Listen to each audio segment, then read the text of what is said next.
All right, guys, welcome back to another episode of The Potential Project. I'm your host, Sean Calhoun, and if you're here, it's because you're ready to reduce stress, burn stubborn fat, and get your body working with you instead of against you.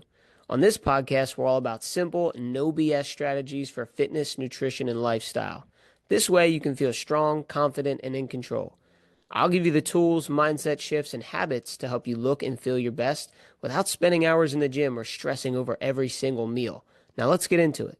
All right, guys, welcome back. And today we're going to have one of my favorite guests that we've had so far on the show. And it's also important that I announce that we are having a guest. I've been doing a lot of solo episodes, but today we get to have a conversation and we're going to go deep. We're going to go deep inside the brain and we're going to leave the physical stuff at bay for a bit. So, Alex is a spiritual mentor. She has worked with me personally. She coaches people online with incredible mental transformations. And I'll leave her to share her story. But I just wanted to introduce my good friend, Alexandria Cordero. How you doing, Alex? Hey, thank you so much for having me today. I'm the most excited. I feel like even in our work together, we would geek out so much on the relationship that our mind has to the work that you do, particularly with people on a physical level. So now being able to introduce and like integrate the mental stuff, it's like my bread and butter. This is my favorite topic to talk about. So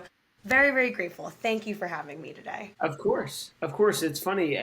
I know, you handle the mental part. I handle a lot of the physical realm. But if I were to tell anyone who deeply knows me, what you do and what I got to talk about with you is probably my top, if not second favorite thing to talk about. I love the spiritual realm, what our bodies and minds are capable of, and exploring all avenues of that. So, if you guys didn't know, I'll let you know right now. Alex and I had worked together for about 3-ish months in her program. So that's kind of how we came to building a relationship and landing her on the show today. And my experience was incredible, right? I think what stood out about you for me was your energy, your presence, and your ability to relate. When we work together, like, for example, I've never met you in person, right? I've only Oh, known never. you so far through this little screen, which, by the way, I'll come to one of your yoga classes, I promise.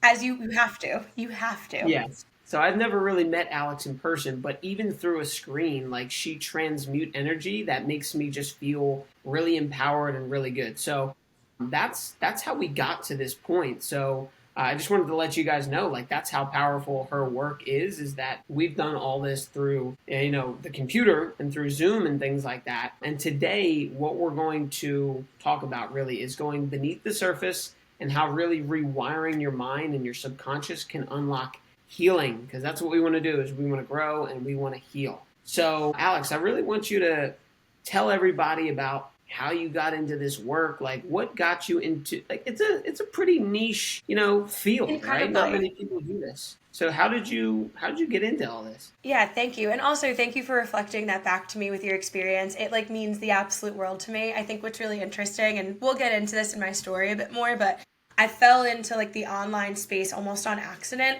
And so all of my clients, whether they are local to me or not, we do this over the screen. And it's so interesting because like I feel like I know them just the same way they know me, even though I've never seen them like above the torso. If I saw them out in the world, I remember one of my clients, she has this big, bold, she's so bold in her energy. She's incredibly edgy. She's like one of the coolest girls I've ever met. And I just, in my head, I was like, she has to be like 6'1", like out there living. She's actually 4'11". And I invited her to my wedding and I met her and I was like, where's the other half of you? Like your energy gave 6'2". Why are you 4'11"? This is bizarre. So to your point, I'm so glad that that's transmuted for you. And honestly, us working together, and again, I promise I'll get to my story in a second, but one of the things that I complimented you on was your ability to recognize so quickly that like the physical can't change until you change how you think. And so you really challenged yourself to recognize that and say, okay, then like I have to dive deep into these thoughts. I have to dive deep into how I'm operating. So I commend you because it takes a really special person to be able to acknowledge that so quickly and actually create change around it. It's really, really special. But so I found this work almost on accident, as one does when they find their life's purpose, right? I I grew up in New Jersey as a professional dancer, and I had done Broadway growing up. Like, I really had like lived out my dance experience to the point where I got to 18 and was like, I need to do TV work. I don't want to do like live work anymore. I loved it, but I wanted to do commercials. I wanted to do backup dancing. Like, I wanted to be there in person. And so I was like, okay, that works for me. I have to go to LA. Long story short, I wouldn't recommend anybody at 18 go live alone in a studio apartment and like turn into an adult overnight. I think that was like a really jarring thing. But in that process, I learned I had general anxiety, and I really was trying my best to like stay present with myself and stay present with my dancing, but I needed to be able to like find myself. I needed to be able to find a little bit more calm. I like stopped sleeping at night. My health really deteriorated. I was like retaining tons of water. Like, I looked like a shell of myself. And so I go to the doctor, long story short, and it was just like a regular checkup, and he was wildly concerned. He was like, you have severe high blood pressure. You have an irregular heartbeat that you did not have 6 months ago. Like, you got to figure this out. And so basically he was like, I will give you 6 months. You have 6 months to either figure this out on your own and do this like the natural way, because this was definitely self-induced, or you have 6 months and I will put you on medication. Like, wow. And this medication is not medication you're getting off anytime soon. Like, this is stuff your body is going to come rely on. And so naturally, 18-year-old me panics, and I Googled how to get rid of high blood pressure, and the first thing was less salt. Fair, heard. The second thing was go to yoga. And I was like, I'm a dancer, like, I don't know.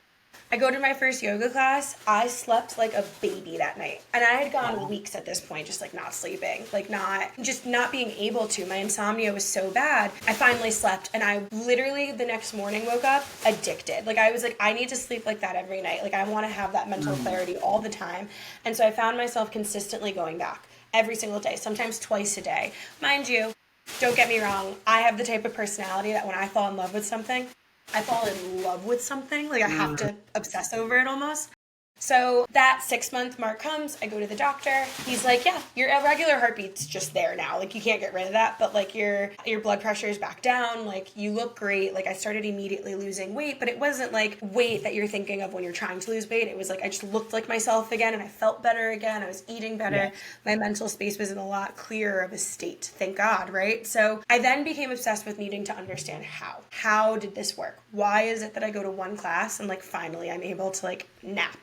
So I started taking teacher trainings and learning, never with the intention to teach, always with the intention just to like explore and like discover. And it's through that I discovered like, oh, this is my life. Like, I have to do this moving forward. I like fell in love with yogic philosophy. I fell in love with what's required of you in order to practice, and the discipline and the different life ideologies. And it really opened this book now, which is diving into a bunch of spiritual modalities that do the same. From there, I end up doing 3 more yoga teacher trainings. I go to Bali, I do a meditation training. I, since then, have done a hypnosis training, so I'm certified in hypnosis. I'm certified in something called past life regression, which is a really awesome, intense topic, but we can talk about. I read tarot, I read human design, I'm well-versed in astrology. You name the spiritual modality, I promise you, I have had my hand in it, I've studied it deeply. And what I've learned now in owning this business and facilitating this for other people is that what I'm really helping you do is understand the way you think. All of these practices, yes, they have a lot of ideology and they have a lot of things and reasons why they exist. But the number one thing for me and the lens that I choose to teach out of or to guide through is to understand, why do you think the way you think? How is it either promoting your experience or holding you back? And where did it come from? And if you can change the way you think, you can change your life. So if you can change how you perceive your experience, if you can change how you perceive your relationships, if you can change how you approach things like money, career, anything really, that's going to be a direct reflection of what you receive in return. So if you have, for lack of a better word, a shit attitude on money, you're going to have a really terrible relationship with money. If you have really negative experience around relationships and that's the way you think, that's what you're going to create. If you can change the way you show up to your life, that's what's going to actually give you the result you're looking for. which you and me, Sean, bonded over often when we made a lot of comparisons around the physical body, right? Like you have somebody who comes to the gym and they're like, I want to lose 10 pounds, and they might be a month in and they haven't lost a pound. It's not really probably around even what they're physically doing. It might be around their mindset around what they're doing and their discipline, their ability to actually believe they're worthy of waking up the extra hour early, getting the extra rep in, staying committed to the plan. So in a very long answer, I help people understand where is it that they're thinking and what are they doing in their thoughts that's directly getting in the way of who they want to be. And we use these different spiritual modalities to understand and unlock how to make that better. I love it. I love the whole explanation. The story was Thanks. incredible. I want to point out a few things. One, really quick, was that you were able to take all of these very complex, very deep spiritual modalities and kind of explain it in a way that makes sense to a layman, right? Someone who's like, wow, I've never even I never tried a meditation. I don't know what any of this stuff is. And you basically summarized it in saying you understand how you are getting to the root of how people think and showing them how it's affecting their external environment. And that's a very simple way, and it's leaving a lot out, which I know you can't go into all the details. But thank you for explaining it in that way, because I don't want to overwhelm anyone in the sense where it's like, oh my gosh, I can never do this. Alex has spent years and years. And the other thing I wanted to ask you was, you mentioned you went and studied in foreign countries. Was there any experience or modality that you felt was the coolest or the most transformational for you personally when you were experiencing it? I think that's an awesome question. I think that I have a nuanced answer, as I always do. I think that for me personally, yoga did change my life. And like even going back to teaching it, it changed my life because, and I think anybody who takes my class can attest to this, you're not in your typical yoga class. You're not like, and this is no offense to the teacher that's playing the gongs and like having you like do yoga to chimes. Like I'm not. We're 1000% doing yoga to Bad Bunny and Beyonce. And I think the coolest part for me about yoga is I found myself for the first time getting my body distracted enough that I can finally listen to my mind. And so it took a while to not need the physical practice. And so to answer your question, I think meditation is, for as simple as it can be, one of the coolest experiences, because when you can finally create a relationship with your mind that you can quiet everything around you and just listen, there's actually nothing more powerful. When I think about the most magnetic times of my life, the times that like I was able to create opportunity in the blink of an eye, the times where I was able to like, not, I know it's a word that's used often, but like quantum leap, if you will, like literally go from like 10 to 100 within days or weeks. It's the times that I was the most still, like when I can get really still in my body, still in my mind, and like keep it really simple.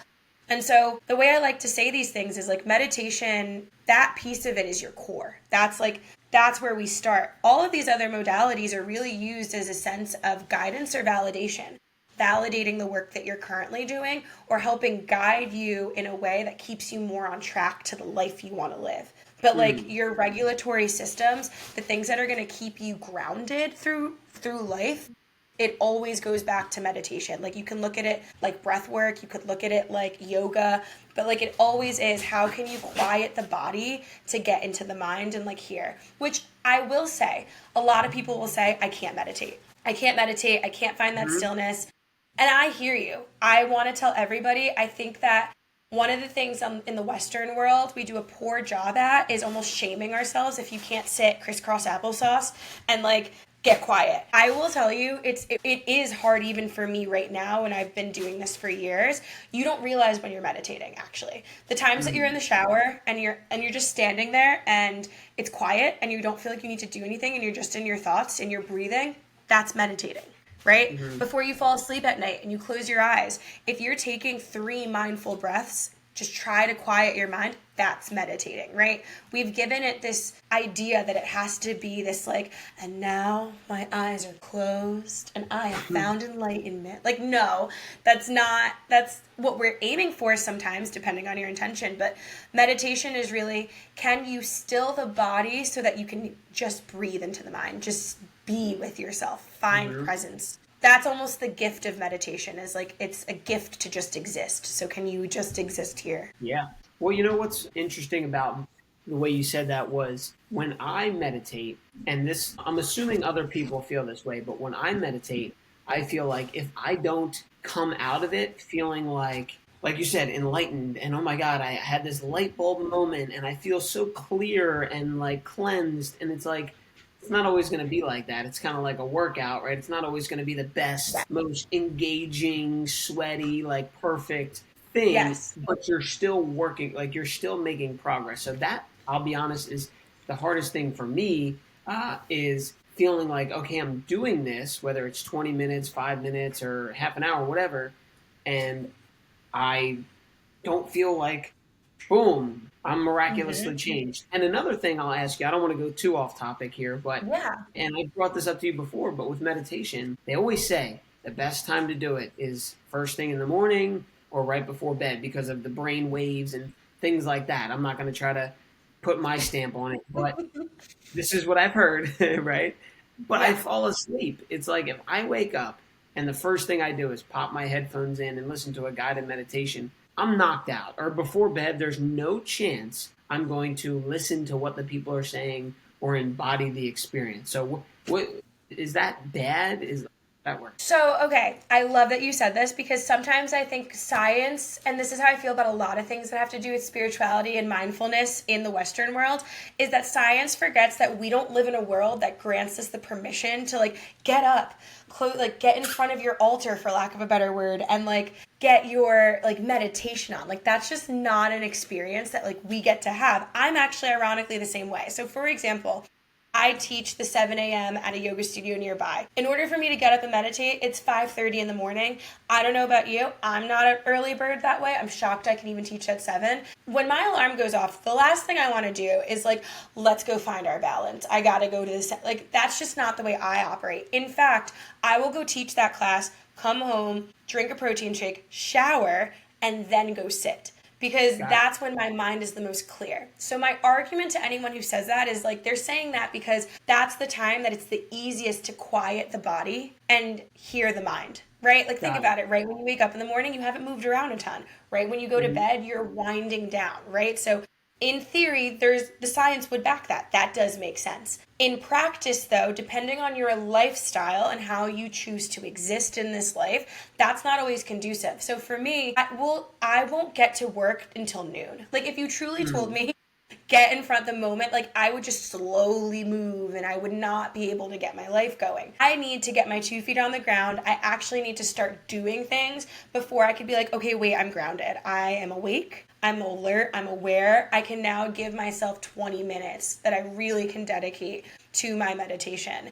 It was the same thing. Like I used to go to a meditation studio while I lived in LA, and it was awesome. I would like read for about 20 minutes, meditate for about 20 minutes. So I gave myself 40 minutes a day. And the craziest part about it is the times I woke up and went straight to the studio, I don't want to call them less impactful, but I had like that like gut, like, yes, this felt so good.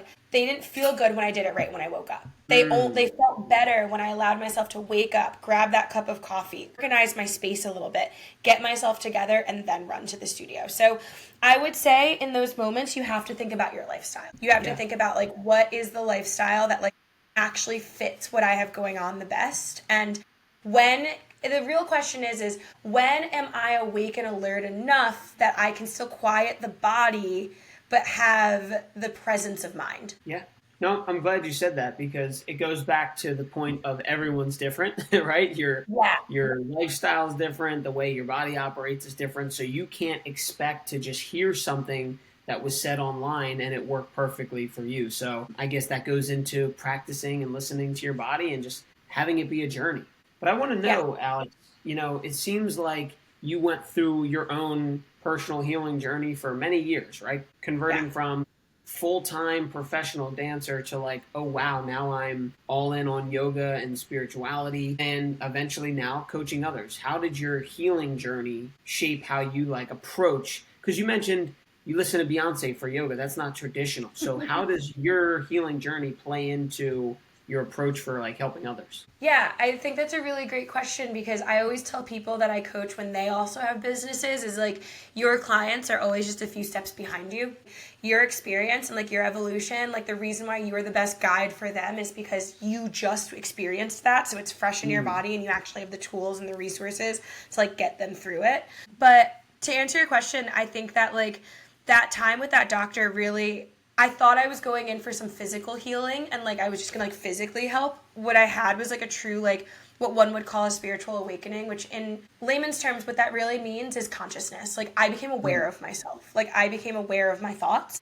I became aware of where I was operating from expectation and like what other people expected of me, what my parents expected of me, what I even like projected to expect of myself. Like, oh, well, everybody at this age has this thing done. Like, I have to as well. Versus like the reality of like, this is my own journey. And at any given point in time, like, I can take this road however I would like to and however I need to. And so through that awareness, you start to develop a relationship with these tools. And that goes with anything, right? Like I would say that like really truly my first sense of awareness was dance. It was learning my body and like learning what felt good in my body, what felt challenging versus what hurt, right? I think we don't talk about that enough is like I like to imagine your first relationship with your intuition actually has to do with your physical body. When you run and you're really feeling challenged versus you run and you're like, oh my God, my knee's actually hurting me, right? Like there's a different sensation in that, and identifying those sensations is like how you grow as a person. And so for me, like that was really the beginning of this journey, was just having awareness. I think that's the first step for anybody. And then I think as I grew, that's why I have so many modalities, is as I found awareness, I started needing validation. So it was really nice to tap into things like astrology to understand what was happening environmentally, or, you know, tarot, which was like really nice and like honestly a fun party trick to be able to like go somewhere and be like, hey, tell me what you think. Like I'm struggling with this thing. Then after validation came expansion, right? So it was, oh, if I'm going to be able to hold these things I really want, I have to believe that in my mind. Let me start hypnosis. Like, let me start really understanding what are the thoughts and the questions I'm not sitting with so that I can let them land. And so a huge part of my business is teaching people these modalities were not invented by somebody. Like we were always innately drawn to using them. And if you can remind yourself of that more often and actually lean in rather than practice resistance, what you'll find is that you have this incredible resource kit, this incredible toolkit that's really made to help you in every chapter of your life. The times when you need to reflect and really understand yourself, the times where you're ready to expand and take big risks and take leaps. Like you have these things here to regulate your nervous system and keep you grounded so you're never actually alone. Wow. Okay. I didn't expect that answer, but I mean, that makes so much sense in how like we are all innately programmed with these resources. And it sounded like your journey was like layered, right? It was like, okay, I found this step and I became aware of my body. And then I started to learn, okay, where is this channeling in my energy and how is this showing up for me in my life? And that's I guess it's just, it takes time, right? There's no like, quick thing that you can do, right? You have to become aware first and then learn how your body operates from that. I wanted to get into something that you brought up a lot with me, and it's the deep work of your subconscious. I know when we were working together, we were talking about channeling your subconscious, rewiring it, right? Reprogramming what's going on underneath the hood. We all have this story we kind of tell ourselves and the thoughts that are repeated from day to day and therefore repeat our life. We're almost living from the past. And so if we want to create a different future, one that, let's say we have a goal of losing weight, of getting that promotion, of finding the love of our life, we're expanding outside of just the physical health here, but let's say it is a physical health goal. You want to have more energy. You want to lose weight. You want to grow strength and muscle, and you haven't gotten there yet. It comes from the subconscious belief that you are worthy of that. Am I correct in stating those things? Absolutely. I love what you said about like what's under the hood. I've never like put it that way, but that makes the most amount of sense. The way I explain the subconscious to people, and it goes in every layer of your life. It's not specific to anything. It's like a computer program, right? So your computer's only programmed to what you've programmed it to. When you have to run a software update, I know they have like the auto ones, but like technically you're the one that has to like initiate. Like, okay, I'm running this upgrade so it can actually run faster, smarter, more efficient, more smooth, have a little bit more of a quicker connection to things, right? But otherwise, if you just never ran the update, then you're just going to keep operating at that same thing over and over again. What happens as humans, though, is that we have that autopilot, but we expect more of ourselves, or we know that we can do better for ourselves. So that's the dissonance, is that your mind's working on autopilot, your mind's working at the exact rate it was in your life right now, but as you're growing into a quote unquote better version of yourself or a more expansive version of yourself, you have to get your mind to now run that new program. You have to click that button. And I wish it was as easy as clicking the button that's like, okay, like reprogram, let's do it. But it's so much more work. And that's where the hardest part about this comes in, is because in order to change that habit, or in order to change it, you have to change your habits. So to change your mind, to change that autopilot, it's really looking into your lifestyle and saying, I'm very comfortable doing X, Y, and Z, but in order for me to now operate at this new program, I have to change the habit I have around that so that that new program can flow. So in example, using the body, right?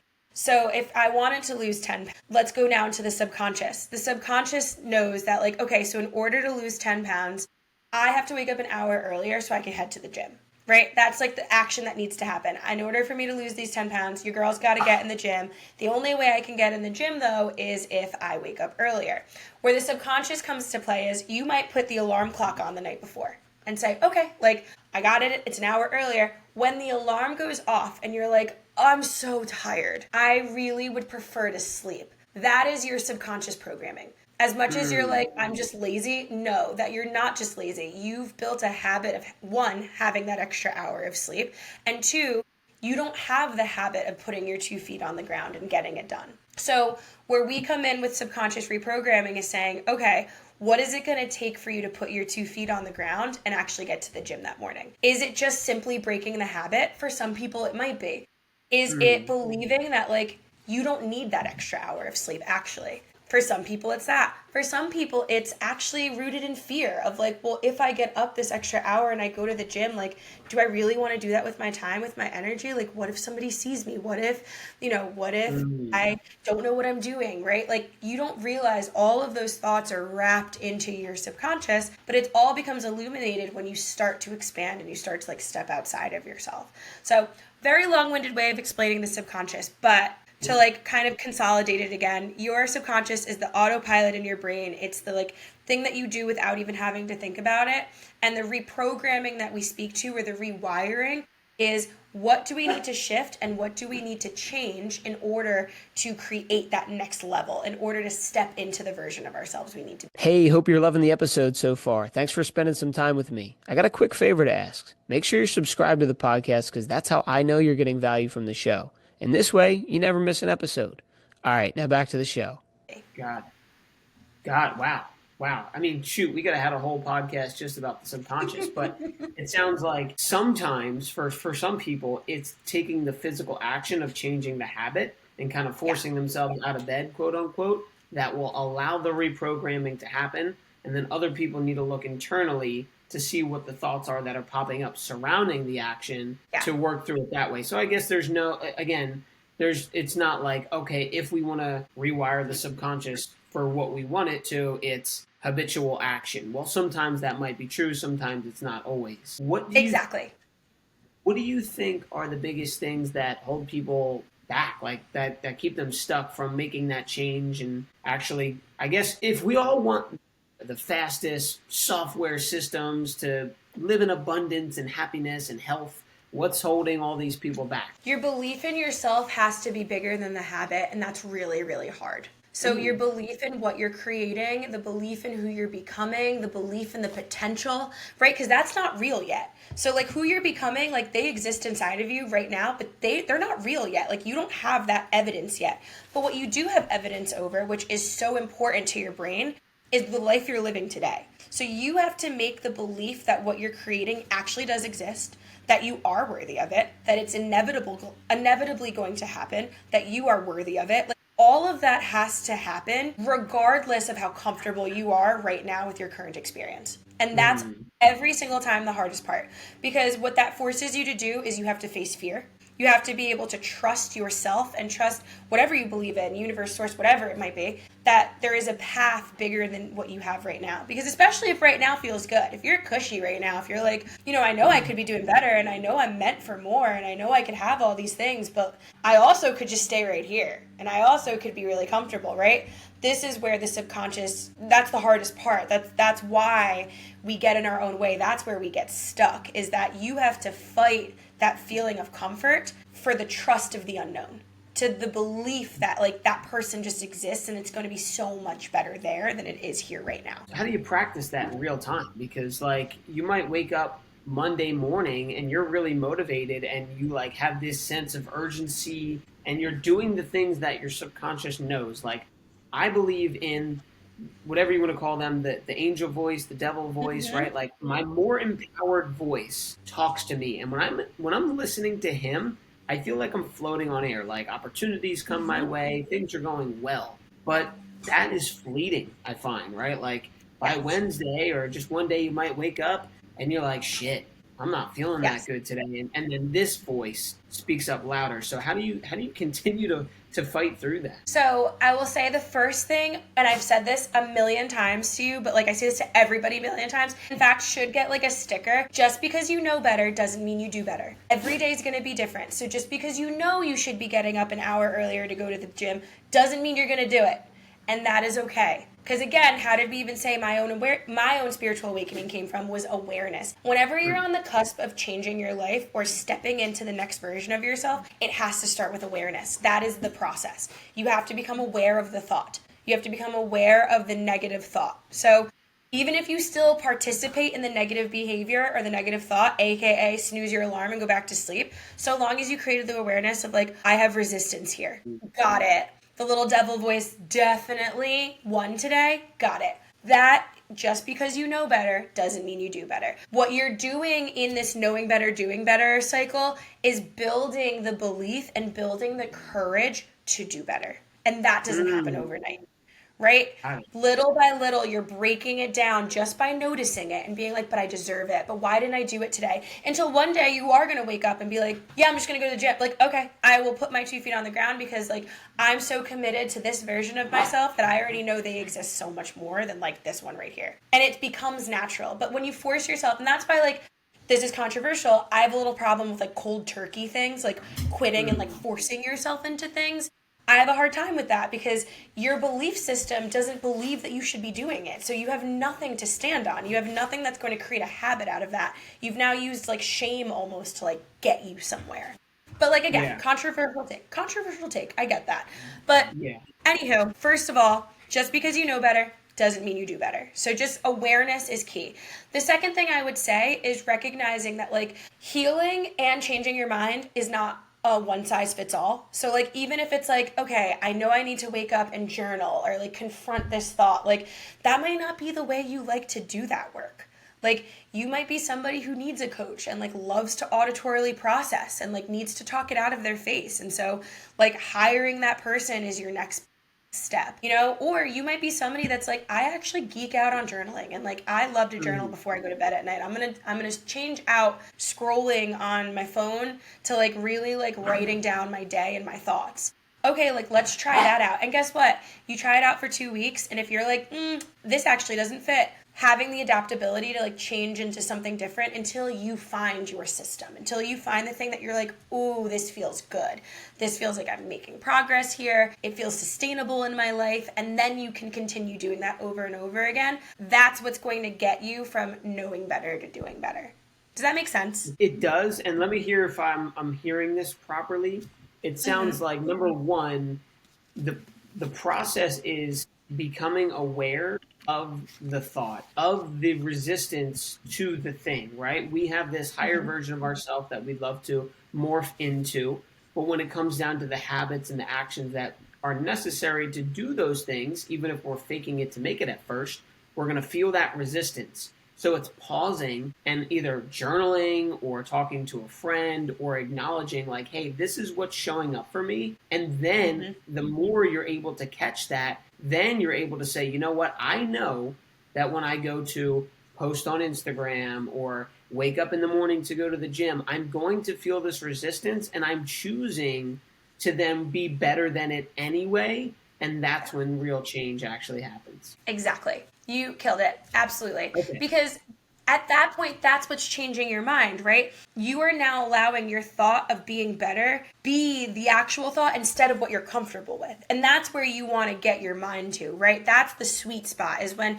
eventually you get to a point where you're like, wait, I've now acknowledged that like I'm really resistant towards this thing because of X, Y, and Z. That's when you can start to heal. Because then it's like, oh, okay, well, like let's start to process X, Y, and Z. Like, is it a childhood thing? Is it an expectation thing? Do I have to have a tough conversation with my partner or a friend? Or what do I need to do now so that I can feel liberated to just like being the person I know I can be?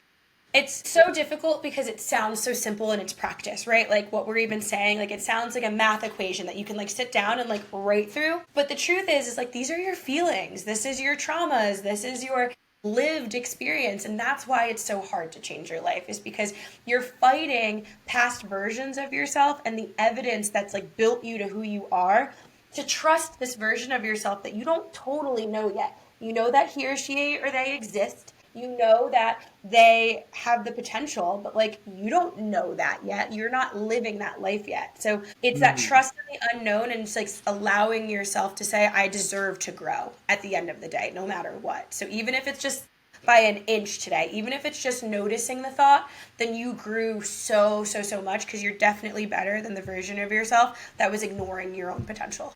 Yeah, I think something that you said that was very powerful for me is the word deserve.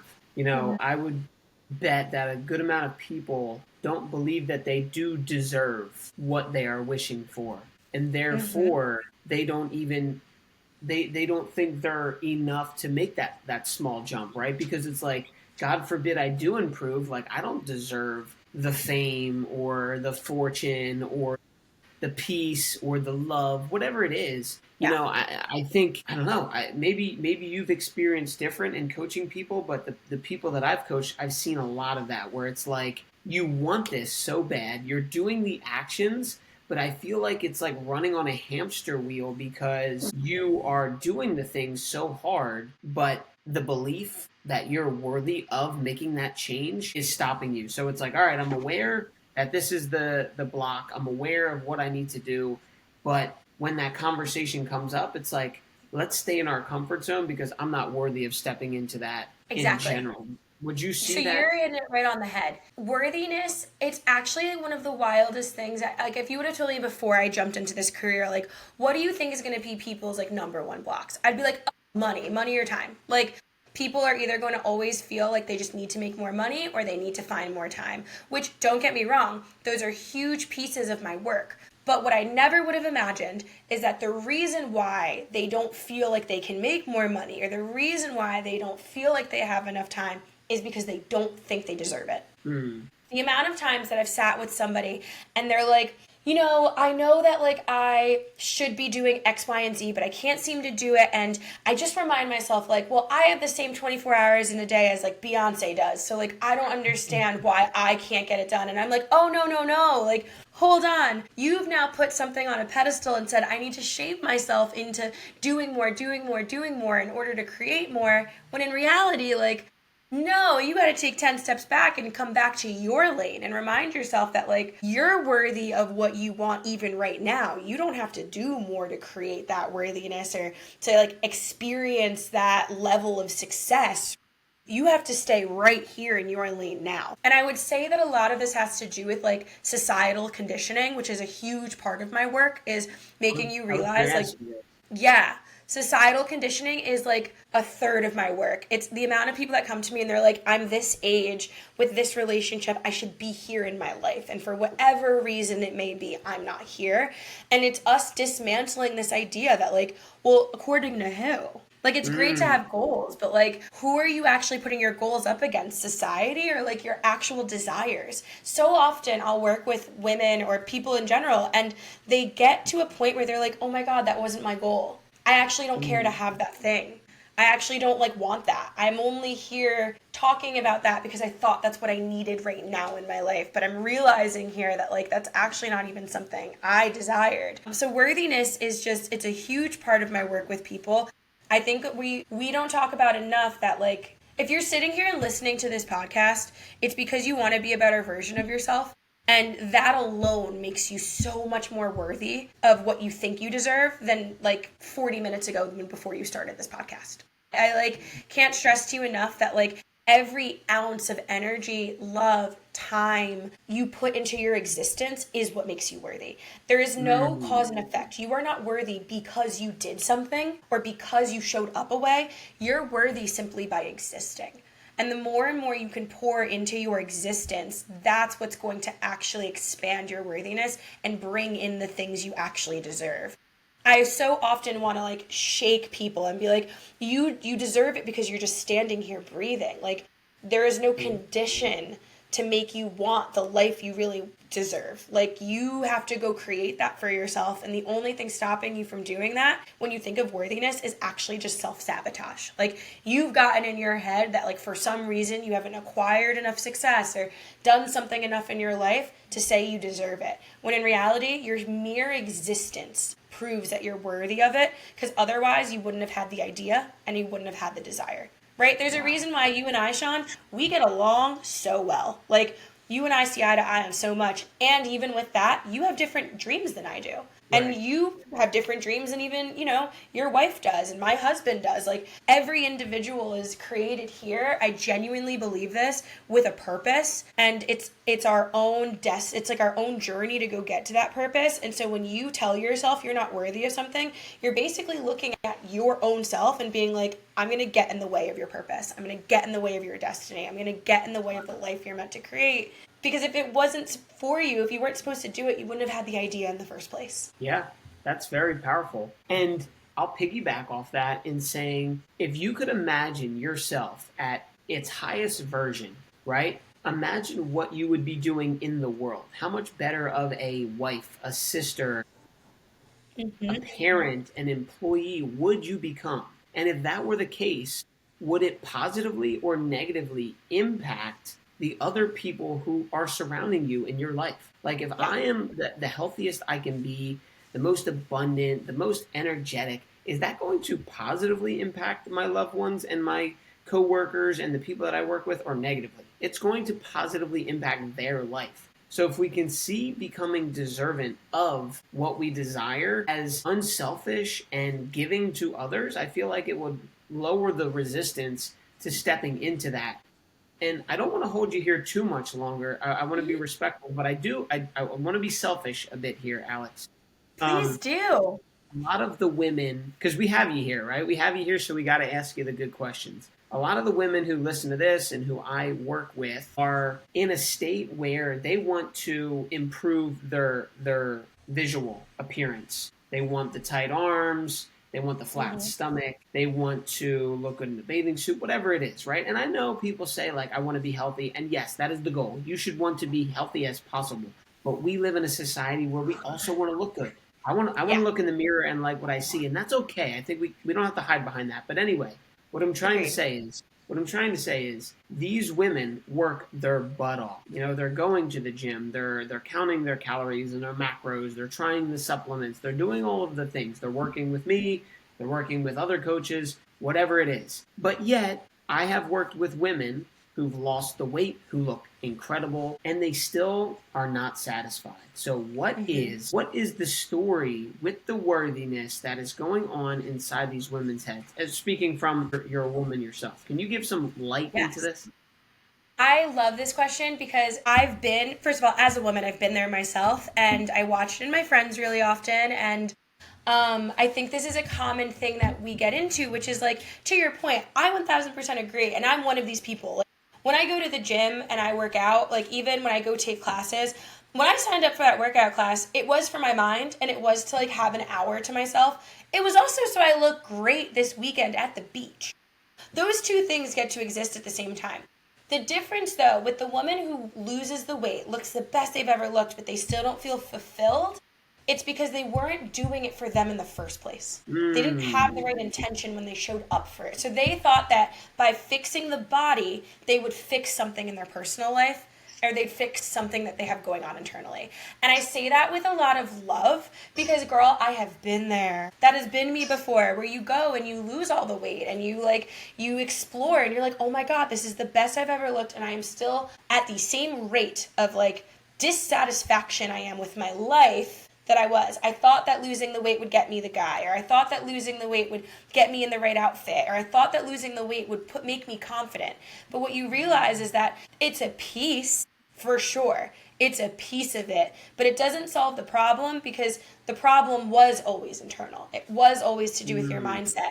And instead of using the body and the physical body as a tool to like invigorate that piece of yourself and help you feel embodied, you try to use it as a solution. That's never, like, losing weight is never a solution to fixing the way you think. It's a tough truth. I've been there myself where it's like, you're like, oh, if I lose 10 pounds, I'll be able to feel so much better in my clothes. And then when I feel better in my clothes, I'll show up better. And you do that over and over again until you're like, oh, wait, no, I have to fix the way I think. So what I'm hearing, though, is for someone who is using weight loss as their goal or like looking good aesthetically, maybe would you say that a lot of those people don't know the true why behind behind wanting to do it? Like, let's say you kind of mentioned, okay, I lost the weight, but it was so that I could get the guy, and it wasn't even about the weight anyway, so you didn't feel fulfilled. Or on the opposite side, the woman who is working really hard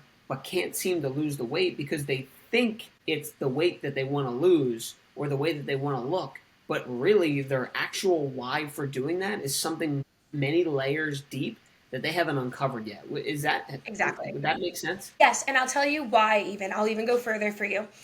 We as humans like to be able to do things that are tangible. So losing weight is such a tangible thing technically because it's like, oh, I do the action, I eat the right food, I lose the weight. Mm-hmm. What you learn when you do all that and it still doesn't feel fulfilling is, oh, I have to do the mindset work. And that's less tangible, right? You can't do reps in your mind. You technically, in a way, can, but like you can't. Like, you can't bicep curl the frontal lobe. It like doesn't work that way, you know? But what you can do, right, is what we were talking about, you know, knowing better, maybe not always doing better, starting to make better decisions, saying no more often, having boundaries with your family, your friends. All of these things then come in and make you then feel better. And I will tell every woman out there listening, if the goal is losing weight and they're not seeing it, or they are losing the weight and they don't feel fulfilled, go fix the way you feel about yourself. Like, go fix your mind, go get connected with yourself, I want you to get to the point where you're like, wait, I'm the coolest person in the room every time. Like, I don't have to be the loudest. I don't have to be the boldest, but I know I'm the coolest. You will never feel better in your body. I am not speaking from a space of like, I promise you, I watch it in my clients all the time. When they finally can get to a place where they're like, wait, my purpose is awesome. And like, I am not the identities I've given myself. I am not, you know, just a mom of these people, or I'm not just, you know, wife or single person looking for partner, and I'm actually this really awesome individual who has so much to offer energetically and like is funny and charismatic or whatever it may be, the weight will fall right off of you because at that point it's energetic. Like, you're not doing things out of spite, you're doing them out of like fulfillment, and things start to attract and work out so much better because of that. That is so powerful, and it might seem far-fetched, but like you said, you've seen it done with yourself, with others, and you come home to how you feel, right? You're no longer reaching for anything. You're doing it because of a whole nother reason, and you're not forcing your way through the door, and then things start to work out for you. So last question I would ask you is, what is an actionable takeaway, right? Like, I'm all about like learning, and I love people who listen to podcasts, but like, we need to take action and do something. So what's one thing, whether it's this today or this week, that someone could do to start becoming more aware, to work on their subconscious? Like, what would you think of as an action step? I'm going to give everybody an exercise to do with us now, and then I'm going to give them a take home. Because you know me, I love me a good piece of try this at home. I want everyone right now to think of one thing in their life that they want to change. It can be about themselves. It could be about their physical appearance. It could be about it doesn't have to be about appearance. It could be about money. It could be about relationships. I want you to just literally get quiet for a second. What's like one thing that you would change or that you're looking to? Step number 2, I'm going to give you like time to think even here. I want you to think of all the things that you're doing in your life, even that you've done today, that has contributed to you producing that effect. So for example, if you want to have a better relationship with money, I want you to think about already today, whatever time it is, what are the thoughts, what are the actions, what are the feelings that you've already done today that have put you in that predicament with money, that have already put you in a place where you're like, oh man, like I either felt guilty spending that money at the grocery store, or like, oh, I'm like dreading this bill coming. Like, I want you to literally think about like your relationship to those thoughts. That's where I want you to start practicing awareness. So like, it's not even awareness in hindsight. I want you to like start learning the muscle of awareness in real time. Even if I'll give you the example of relationships, if you're somebody who's like really searching for a relationship, I want you to start thinking about what your relationship is even to that idea. Like, what are you dreading? What actually feels good? And notice, where are you like secretly self-sabotaging because the way you think isn't in alignment with what you know you deserve, which is a relationship or is money or is the job opportunity. So take that with you more than anything, is like start to notice awareness. And then the second thing I would recommend to anybody, and I say this any chance I get on a podcast when I'm asked a similar question, find one practice a day to regulate your nervous system and do it every day. I don't care when. You could do 7 deep breaths. That's it, right? My favorite that I started with for a while was I'm going to take 3 deep breaths in bed as I'm falling asleep with a clear mind. And that's just, I don't want to think about anything. I just want to listen to the sound of my breath and let that like lull me to sleep. That's you regulating your nervous system. And the more and more you can start to integrate that subtly into your life, the more peace you're going to find in everything you do. The clearer, your life will feel so much more clear over time. Wow. Guys, I told you this was going to be impactful.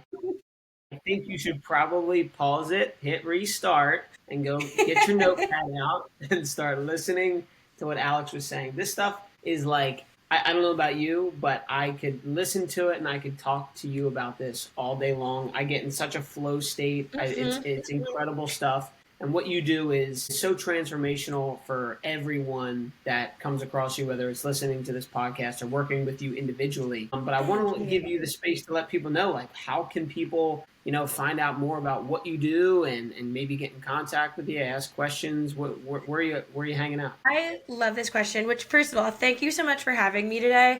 Any opportunity I get to geek out about this stuff, and I really hope that the listeners on the other end, I hope that like the complexity of your subconscious feels way more tangible, because I know it can feel like a lot, and I know it can feel like a really thick topic. That's the way I like to describe it, is like, it's not even that complex, it's just thick. There's a lot of layers to it. And just having the opportunity to scratch at the surface and say like, just like open your eyes, I promise it gets better, I'm so grateful for. I also think that like anybody very similarly who has the opportunity to work with you is so fortunate, because I think whether you realize it or not, and I've said this to you, this is the way you heal people.